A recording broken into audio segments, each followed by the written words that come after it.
Gracias, presidente. En primer lugar, quiero decir que comparto plenamente la solidaridad de la colega propinante con los países del Golfo Pérsico que quedaron en medio de una guerra que ellos no iniciaron, no pidieron, tengo entendido que tampoco acompañan.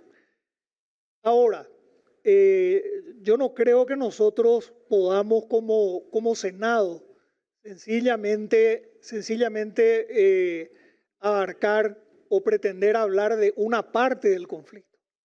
Acá este conflicto empieza por una guerra de agresión y no voy a repetir todo lo que ya discutimos la vez pasada porque eh, creo que hay temas más, no digo más urgentes, pero temas más cercanos a la preocupación de nuestros compatriotas. Pero acá hay que decir que este conflicto empieza con una guerra de agresión por parte de Estados Unidos e Israel contra el régimen de Irán. Pero si bien es cierto que hablan del régimen de Irán, en realidad empezamos matando a 150 niñas. Esa es la realidad. Y los muertos que hay en Irán ya se cuentan por alrededor de 2.000 o más. La última vez que leí eran alrededor de 2.000. Eso no justifica que Irán esté atacando a Emiratos Árabes y otros países del Golfo. Por supuesto que no justifica. Ahora, no creo que el Congreso deba manifestarse sin tener todos los elementos y sin hablar de todos los aspectos que hacen a este conflicto. En primer lugar, este es un conflicto, una guerra de agresión que está fuera del derecho internacional. Fuera del derecho internacional. Fuera de las Naciones Unidas. Fíjense que la primera guerra contra Irak se hizo dentro del sistema de Naciones Unidas. La Segunda Guerra ya no. ¿Qué pasó? ¿Cuál fue la consecuencia? Y la Segunda Guerra, fíjense las similitudes. Cuando atacan Irak, la excusa fue las armas de destrucción masiva. Había que encontrar las armas de destrucción masiva que amenazaban a toda la región y al mundo. El régimen de Saddam Hussein estaba prácticamente desarticulado, no tenía la posibilidad de tener armas nucleares y eso se comprobó después. Pero ¿cuál fue el saldo? ¿Cuál fue el resultado de la segunda o la consecuencia de la segunda guerra de Irak? En primer lugar, una crisis humanitaria terrible en Irak. 500.000 personas fallecidas en medio del conflicto. Muchos de ellos menores, probablemente la mayoría. Y como efecto colateral, nació el ISIS. Se generó una situación de convulsión en la región que hasta ahora seguimos viviendo las consecuencias. Fíjense cómo se repite la historia. Nuevamente, pues ya van 2 ataques, la llamada guerra de los 12 días y ahora esta, que ya no tiene visos. Yo no sé cómo va a terminar esta porque ahora se complicó con el cierre, con las hostilidades dentro en el estrecho de Hormuz, que va a tener sus implicancias a nivel mundial con el tema del precio del petróleo y todo lo demás. Pero también afecta a la población de Irán. Fíjense que al principio se hablaba de que el objetivo eran las armas de destrucción masiva que estaban en Irán y liberar a los iraníes. Pero ¿cómo liberar a los iraníes matando iraníes? Habla de la cantidad, y acá no se trata, porque la vez pasada me molestó que se hable en términos maniqueos, estás a favor de Irán, estás en contra de Irán. No, el régimen de Irán es una tiranía, como el régimen de los Shah fue también, que ahora algunos pretenden restaurar en Irán.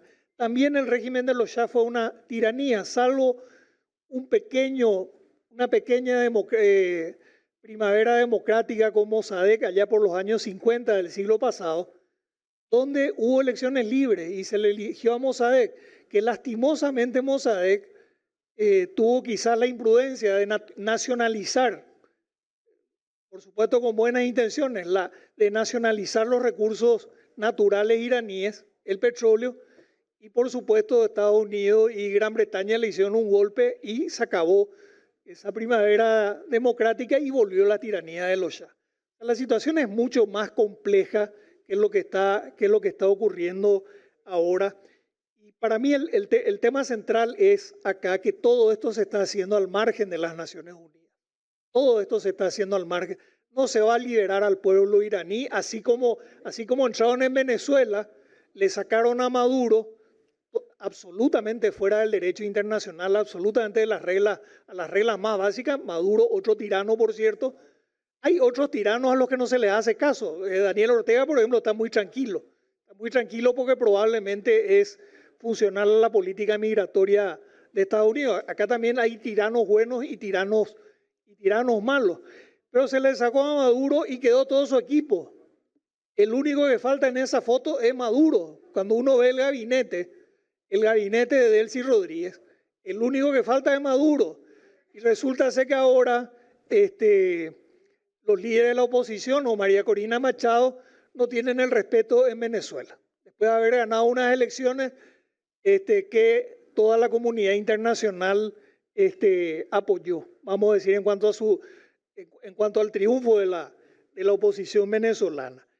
Entonces, es mucho más lo que se está discutiendo porque nuestro gobierno, nuestro presidente, está haciendo de lacayo en materia de política internacional. Es lo que le dicen de Estados Unidos, de donde sea. ¿Qué hace Peña en ese foro para la paz? Fíjense, un foro donde el actual presidente va a seguir siendo presidente después de dejar de ser presidente, donde el presidente de Estados Unidos puede poner y sacar a quien quiera.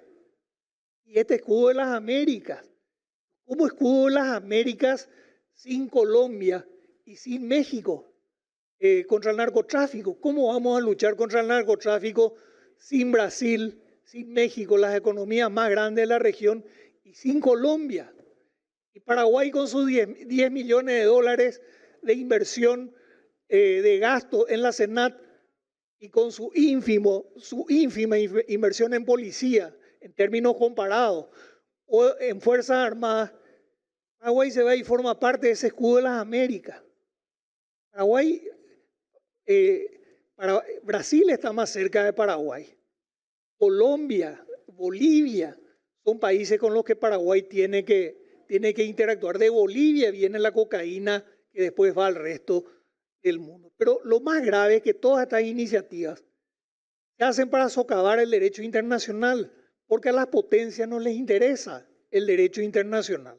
Las potencias tienen la fuerza que les da sus fuerzas armadas y el poder económico. Entonces las potencias mundiales no firman acuerdos multilaterales. Estados Unidos no está en el Tribunal Penal Internacional, al contrario, le persigue a los jueces del Tribunal Penal Internacional, y así tampoco ninguna de las demás potencias. Entonces Paraguay, siendo un país que no tiene poder económico, o el poder económico que tienen estos países, que no tiene el poder militar, se tiene que aferrar al derecho internacional. De eso se trata la doctrina Gondra que se remonta a la década, a la década del 20 del siglo pasado. Tiene ya 100 años. Hace 100 años Gondra, y en base a la doctrina Gondra, nosotros no sabemos valorar todo lo que hemos hecho en materia de política exterior en nuestra historia, pero la doctrina Gondra sentó las bases para la resolución pacífica de conflictos en un sistema internacional, ese sistema internacional que se está socavando. Por eso yo le digo a la colega, con mucho gusto yo le firmo y en este momento me pronuncio a favor y declaro mi solidaridad con estos países que se quedaron en medio de una guerra que tiene objetivos geopolíticos, no es para liberar al pueblo de Irán porque están matando iraníes, no es porque hay armas nucleares. Es más, en estos días renunció una persona del primer anillo del gobierno de Trump, justamente el encargado antiterrorismo del Consejo Antiterrorismo, renunció justamente porque dijo no hay motivos, no había motivos para el ataque a Irán. Entonces, con esta declaración, que es una declaración incompleta, que es una declaración que no analiza todas las aristas del conflicto, nosotros no estamos honrando la historia que tenemos en materia de derecho internacional, los aportes que hemos hecho al derecho internacional, pero sobre todo, así como Peña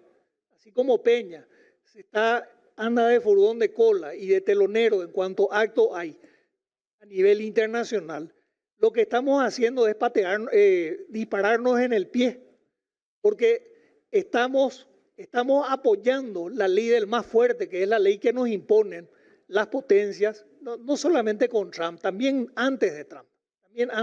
El embajador anterior por lo menos tuvo la decencia, el embajador de Estados Unidos anterior tuvo la decencia de pedir disculpas por haber apoyado a la dictadura de Stroessner y por haber entrenado a torturadores durante la dictadura de Stroessner. Él tuvo la decencia de pedir disculpas al Paraguay por eso. Pero las potencias siempre van a preferir la ley del más fuerte porque ellos tienen la fuerza. Y nosotros, por eso, tenemos que aferrarnos al derecho internacional, que es lo contrario a la ley del más fuerte. Entonces, por eso yo no estoy de acuerdo con una declaración como esta y me voy a abstener, a pesar de que soy solidario con estos países, porque creo que el Senado debería pronunciarse atendiendo todas las aristas del problema y no solamente una parte que es la consecuencia del inicio de este problema, que es una guerra de agresión fuera y contra el derecho internacional. Muchas gracias, presidente y colegas.